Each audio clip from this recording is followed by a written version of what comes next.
Today's topic is, the next topic is introduction. So we have dealt about mouth and buccal cavity. Okay, we are going to describe about the digestive system. నిన్న discuss చేసినట్టుగా different parts ఉంటాయని చెప్పాను. Mouth, buckle cavity, pharynx, oesophagus. Mouth, buckle cavity, pharynx, oesophagus, stomach, small intestine, large intestine. So these are the parts which are present in the digestive system. So వీటికి అసోసియేటెడ్గా glands ఉంటాయని చెప్పాను. Next క్లాస్లో discuss చేద్దాము. So now mouth, this is nothing but it is a outermost opening from which we will eat the food. Food లోపల తీసుకోవడం జరుగుతుంది. Okay, we have upper lips and lower lips which are movable. Yes, next comes buccal cavity. In the buccal cavity we discussed about teeth. There are 32 teeth which are present in different shapes. Okay, and we also have tongue. Tongue is also present in the buccal cavity. Okay, if you see the roof and floor of the buccal cavity, the floor is made up of tongue and this lower jaw, whereas the roof is made up of a soft pellet, hard pellet and soft pellet. If you see, if you touch your floor, upper part of your buccal cavity, you can sense the difference. The front part is harder part and the last part is soft. So the soft pellet is nothing but the soft one. The hard pellet is the front one, which is having somewhat ridges. Okay, so this is the roof of buccal cavity. It's called as palate. Okay, that palate is nothing but divided into soft pellet and hard pellet. Next comes pharynx. Pharynx is the next part of the digestive system, which is divided into nasopharynx, oropharynx and laryngopharynx. Okay, pharynx has been divided into 3 parts: nasopharynx, oropharynx and laryngopharynx. Nasopharynx is nothing but the outermost opening, nostrils. Nostrils are external nares. That is called as nasopharynx. Oropharynx is the nasal chamber. Passage undi kada gaali elladaniki, so that is called oropharynx. Next comes laryngopharynx. Laryngopharynx is the innermost one which is opening into the pore like thing, where it is here the trachea and the from the lower side of from the lower side of the neck we can see some hard structure called trachea, and behind that we'll have esophagus. Okay, these two will be opening into the laryngopharynx. Okay, laryngopharynx, here we have a sound box. That sound box is playing very important role to produce the sound. Okay, in the larynx region we have a box called voice box that produces sound. Those are also called as vocal cords. Due to the vibration of this vocal cords will produce a sound. Okay, hence it is called as a larynx is called as a voice box. These are very important for 2 marks. Okay, next, here trachea and esophagus are opening into this laryngopharynx. Okay, through a opening called glottis, and that glottis is guarded by a valve called as epiglottis, door-like structure. Okay, which prevents the backward flow of the food into the trachea. Okay, digestive system lo nunchi respiratory system ante trachea loniki food vellakunda aaptundi. Which one? This epiglottis. Okay, next, esophagus. Esophagus is a long tube-like structure. Okay, it is a long tube-like structure which passes through the neck. Okay, which is which is passing through the neck and entering into the thoracic region and entering deep into the diaphragm and opens into the stomach This esophagus is guarded by a sphincter called esophageal sphincter that prevents the backflow of the food into the pharynx. Okay, next comes stomach. Stomach is what? Sac-like structure.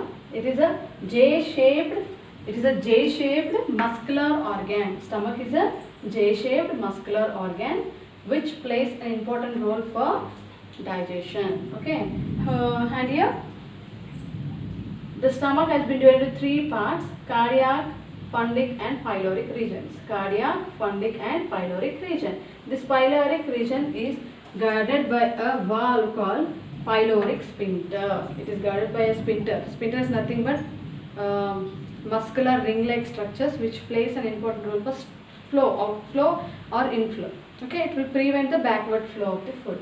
Okay, ఒకసారి food ఇక్కడికి enter అయింది అనుకోండి small ఇంటెస్టైన్లోకి, తిరిగి వెనక్కి రాకుండా ఈ sphincter help చేస్తుంది. In the same way oesophagus దగ్గర కూడా ఉంటుంది. Okay, so these are playing very important role for backward flow of the food. Next, cardiac region.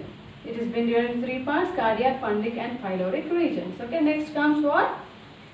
Here the stomach is present on the upper side, left side of the abdomen, on the upper side of the abdomen and on the left side of our abdominal cavity. Okay, it is present on the upper left of the abdominal cavity and below the diaphragm. So below the diaphragm, ఇక్కడికి వచ్చేసరికి thoracic region, ఇదంతా కూడా abdominal region. So abdominal region లో, upper abdominal region లో మనకి ఏమవుతుంది, stomach left side లో ఉండడం జరుగుతుంది. Okay, so this is a J-shaped muscular organ. Next comes small intestine. Small intestine. From here onwards, this coil, highly coiled structure, this total thing constitutes what? Small intestine. It is the largest part. It is the largest part. It has been divided into how many parts? Duodenum, jejunum, ileum. Duodenum, jejunum, ileum. Duodenum is a U-shaped structure. It is a U-shaped structure. First part of the small intestine. And here it is what? Receiving the hepatic and pancreatic duct. Here we can see two structures called leaf-like structure is present called pancreas. This pancreas is also opening its duct inside, and also we can see one more structure called liver. Liver kuda untundi ikkada. Okay, so these two ducts, hepatic duct and pancreatic duct, these two are opening into the duodenal region. This duodenum, small intestine region lo 3 parts ga divide avutundi small intestine: duodenum, jejunum and ileum, last part. So duodenum is a U-shaped structure which is receiving both hepatic and pancreatic ducts. Okay, hepato-pancreatic duct antar. Next comes jejunum. Jejunum is highly coiled small intestine part. Okay, next comes ileum. This ileum finally it opens into the large intestine. It opens into what? Large intestine. And large intestine is again divided into cecum, colon and rectum. Cecum, colon and rectum. Cecum is nothing but it is a small blind sac-like structure. It is a small blind sac-like. Blind and enti openings undav.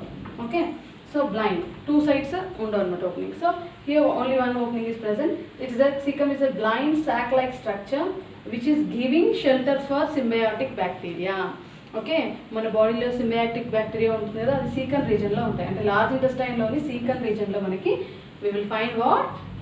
Symbiotic bacteria, E. coli ఉంటాయి అనమాట. This E. coli plays very important role for producing the cellulase enzyme.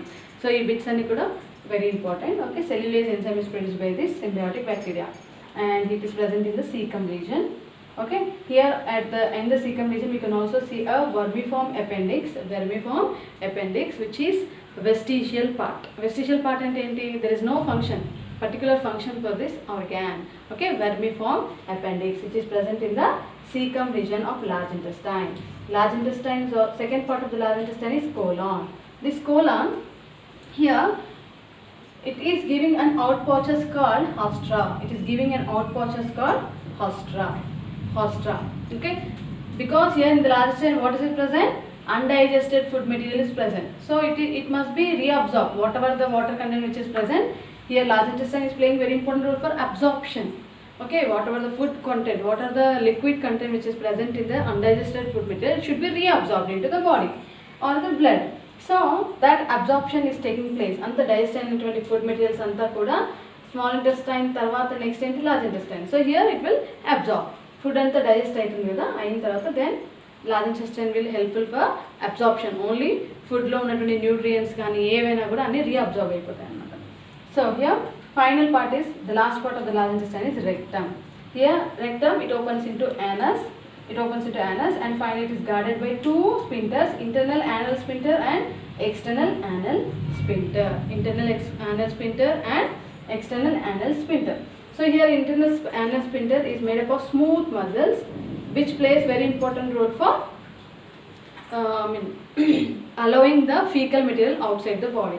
Internal and external, whenever they get signals that undigested material has been accumulated in the rectum, finally it will give symptoms so that we can fecal material will be eliminated outside the body. Okay, next external anal sphincter is made up of voluntary striped muscles, whereas the internal anal sphincter is made up of smooth muscles. Okay, so this is about the large intestine, and finally this is just a brief introduction. In this chapter you will be getting 4 marks and 2 marks and no 8 marks. Okay, so in the next chapter we are going to discuss about the digestive glands. In the next topic we are going to discuss about the digestive glands. Okay, associated digestive glands. As we already said that we have different types of glands, 5 types of glands. The first one is salivary glands which are present in the buccal cavity. Next comes gastric glands, intestinal glands. Okay, and in the stomach region we have 2 more glands, that is pancreas and liver. Okay, so gastric glands are present in the stomach wall. They are present in the stomach wall, and small intestine lo unnatuvanti glands ni intestinal glands antam. Okay, so now we are going to salivary glands are present in the buccal cavity. Okay, so 5 types of glands we will discuss in the next topic.